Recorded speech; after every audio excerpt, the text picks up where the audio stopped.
একটা গল্প দিয়ে একটু শুরু করতে চাই মাননীয় স্পিকার। ছোট্ট গল্পটি হচ্ছে, রাজা তার উজিরকে বলে দিয়েছিল সকাল থেকে এটা কাজ করবা, এই কাজগুলো করবা। উজির বলেছিল যে আমাকে যে কাজগুলো বলেন কোনটা কখন গুরুত্বপূর্ণ কোনটা ছুটে যায় তার চেয়ে আপনি আমাকে একটা তালিকা করে দিলে ভালো হয়। একটা তালিকাও করে দিয়েছিল। তালিকা দেখে দেখে সে কাজ শুরুই করেছিল। হঠাৎ করে রাজার মনে হলো সে একবার শিকারে যাবে। ঘোড়ার পেটে উঠে যখন রেকাবে পা ঢুকিয়েছে, রেকাবে পা ঢুকালে পা আটকে গিয়েছিল। পাটা যখন ছুটাতে পারছিল না তখন সে উজিরকে বারবার ডাকছিল, আমার পাটা এখান থেকে বের করে দাও। পাটা বের করতে যাচ্ছিল না উজির, কারণ উজির বারবার খুঁজছিল যে তালিকাটা করে দেওয়া হয়েছিল সেই তালিকার মধ্যে পা আটকে গেলে ওটা বের করে দেওয়ার বিধান ওখানে আছে কিনা। শেষ পর্যন্ত রাজার পা আর ওখান থেকে বের করা যায় নাই এবং রাজাকে মুক্ত করা সম্ভব হয় নাই বলে আমরা গল্পে জেনেছি। ঠিক আমার কাছে আজকে সংসদ এরকম একটা গল্পের মতো মনে হয়। আমরা জুলাই সনদে যখন আমাদের 4 বছরের সন্তানরা জীবন দিয়েছে, আমরা যখন দেখেছি বিগত 17 বছর উন্নয়নের কথা বলে আমাদের নির্বাচনকেই ভুলে দেওয়া হয়েছিল, আবার বিগত 1.5 বছর আমরা লক্ষ্য করলাম যে সে সময় আমরা কেউ কেউ নির্বাচন এবং নির্বাচন বলে বলে আমরা আমাদের মাথা থেকে বিচার এবং সংস্কারটাই ভুলে দিয়েছিলাম। আবার এখন এসে আমরা দেখলাম যে আমাদের নখের কালি শুকাতে না শুকাতেই উন্নয়নের কথা বলে আমরা আবার জুলাই সনদটাকেই ভুলে দিতে বসেছি। আমি খুবই বিব্রত হই যে আমাদের সন্তানেরা রাস্তায় দাঁড়িয়ে সেদিন কি প্ল্যাকার্ডে এটা লিখেছিল যে আমরা একটা ফ্যামিলি কার্ডের জন্য আজকে রাস্তায় দাঁড়িয়েছি। সেদিন তারা দাঁড়িয়েছিল, মাননীয় স্পিকার, সেদিন তারা দাঁড়িয়েছিল, লেখা ছিল রাস্তাগুলোতে আমাদের সন্তানেরা বুকে গুলিবিদ্ধ হয়ে পা হারিয়ে চোখ হারিয়ে দাঁড়িয়ে রাস্তা ব্যারিকেড দিয়ে লেখা ছিল রাস্তা সংস্কারের কাজ না, রাষ্ট্র সংস্কারের কাজ চলছে। আমরা যেন সংস্কারের কথাটা মাথায় নিতে পারছি না। আমরা সংস্কারের পরিবর্তে এখন আমরা সংশোধনের দিকে যাচ্ছি। আমরা তো এই সংশোধনীর জন্য আমাদের ছেলেরা, আমাদের তরুণ যুবকরা, আমাদের জনতারা কাজ করে নাই। আমি একটা কথা পরিষ্কার বলি, অ্যামেন্ডমেন্টের জন্য তো শেখ হাসিনাও সেদিন অফার করেছিল 24 ঘন্টা দরজা খোলা আছে, তোমরা সংশোধনের জন্য আসো। সেদিন এই ছাত্র জনতা সংশোধন মেনে নেয়নি, তারা সংস্কারের জন্য কথা বলতে চেয়েছিল। আজকে আমরা সংস্কারটা মাথায় নিতে পারছি না কেন? মাননীয় স্পিকার, আমি আর একটা কথা আপনাকে একটু স্মরণ করানোর জন্য বলছি। আমরা ছোট সময় আমি বাংলায় সাহিত্যে অনার্স করা, আজকে আমাকে আপনি স্নেহের সাথে মাসুদ বলে বলেছেন। আমার সংসদের নাম শফিকুল ইসলাম। এই মাসুদ নামটা যারা একেবারে খুব আমাকে স্নেহ করেন, আদর করেন, তারাই ডাকেন। আমি বাংলার সাথে আমাদের রাষ্ট্রবিজ্ঞানের ছিল, রাষ্ট্রবিজ্ঞানে আমরা ছোট একটা বাক্য পড়েছিলাম, নেসেসিটি নোস নো লস। আমরা এই নেসেসিটিটাকে আজকে একটা সংবিধানের ধারাবাহিকের মধ্যে আমরা আটকে ফেলেছি।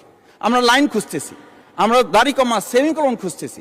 আমরা আজকে পরিষ্কার একটা কথা বুঝি যে আমাদের এই সংস্কারের প্রয়োজনটা এই কারণে দরকার হয়েছে, এই প্রস্তাবটা এজন্য উত্থিত হয়েছে যে এটা 30 কার্য দিবসের মধ্যে যেখানে করার কথা ছিল সেখানে আমরা খাল খননে গুরুত্ব দিলাম, ফ্যামিলি কার্ডে গুরুত্ব দিলাম, কৃষি কার্ডে গুরুত্ব দিলাম, আমরা আরো অনেক কাজে গুরুত্ব দিলাম। অথচ যেটার জন্য আজকে নির্বাচন করে আমরা এখানে নিজেরা কথা বলার সুযোগ পেলাম, সেই সংস্কার আমরা নজর দিতে পারলাম না কেন? মাননীয় স্পিকার, আমি আর দুটো কথা বলি।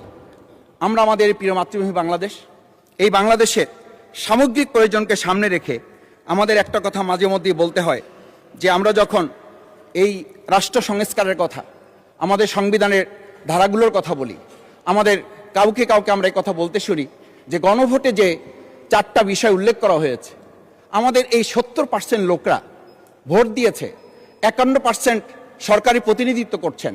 আমি তো একটা কথা যদি পরিষ্কার করে সরকারি বেঞ্চে যারা আছেন, ট্রেজারি বেঞ্চে যারা আছেন, তাদের বিনয়ের সাথে যদি জিজ্ঞেস করতে চাই যে আমরা 51% ফ্যামিলি কার্ডের পক্ষে ভোট দিয়েছে আর আমাদের 70% তো জুলাই সনদের ভিত্তিতে রাষ্ট্র গঠনের পক্ষে ভোট দিয়েছে, আমরা তাহলে 51%কে গুরুত্ব দিয়ে ফ্যামিলি কার্ড বিতরণ করে জনগণের সেই 17 বছরের উন্নয়নের কথা বলি কি আমরা মূল জায়গা থেকে আমাদের দেশের জনগণকে আবার আরেকটা জায়গায় নিয়ে যেতে চাচ্ছি এমন করে যে আমরা লক্ষ্য করছি, আমরা বলি সবার আগে বাংলাদেশ, আমরা বলি সবাই মিলে বাংলাদেশ।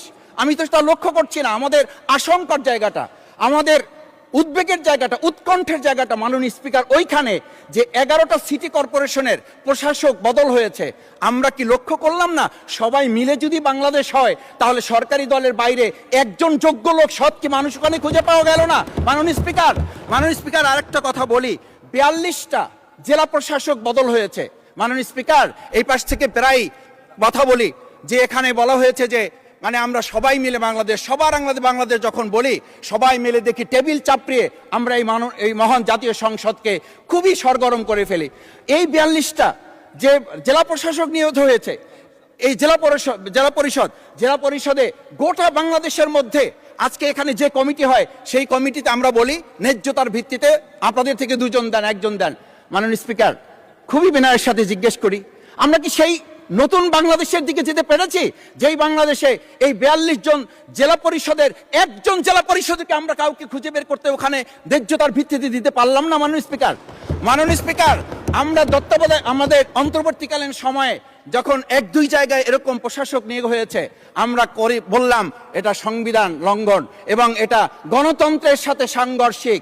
আজকে গণতন্ত্রের নির্বাচনের ভিত্তিতে আমরা যখন একটা সরকার পেলাম, সেই সরকারে স্থানীয় নির্বাচনের দিকে না গিয়ে যেখানে সরকারের প্রশাসক ছিল তাদেরকে তড়িঘড়ি করে বদল করে বিশ্ববিদ্যালয় গেলে থেকে শুরু করে নিজ দলীয় লোক গ্রহণ করে, আমরা কি এটা বলতে পারি যে সবাই মিলে বাংলাদেশ এবং সবার আগে বাংলাদেশ আসলে এটা আমাদের দেশে আসছে? আমরা বলতে পারি না বিধায়ী আজকে জুলাই সনদ বাস্তবায়ন এবং তার ভিত্তিতে আমাদেরকে এখানে শপথ গ্রহণ করানো হয়েছে। আমাদের এই ট্রেজারি বেঞ্চ থেকে আমাদেরকে বলা হয় এটাই নাকি অবৈধ হয়েছে। অবৈধ একটা কাজ জাতীয় সংসদে আমাদের কাছে কাগজ প্লেস করেছে কে? যারা প্লেস করেছে তাহলে তাদেরকে তো আগে আইনের আওতায় নিয়ে আসা উচিত। এই অবৈধ কাজে আমাদেরকে কারা সহযোগিতা করেছেন? এই অবৈধ প্ররোচনা আমাদেরকে কে দিয়েছেন? এটা তো আমরা জোর করে কেউকে ঘরের পকেট থেকে আমরা নিয়ে আসি নাই। মাননীয় স্পিকার, আমি তো বাউফল থেকে আমার এই মানে সংস্কারের শপথের জন্য আমি তো কাগজ বাউফল থেকে নিয়ে আসি নাই, এখান থেকে দেওয়া হয়েছে। মাননীয় স্পিকার, সবশেষ বলবো, আসুন সময় থাকতে নাহলে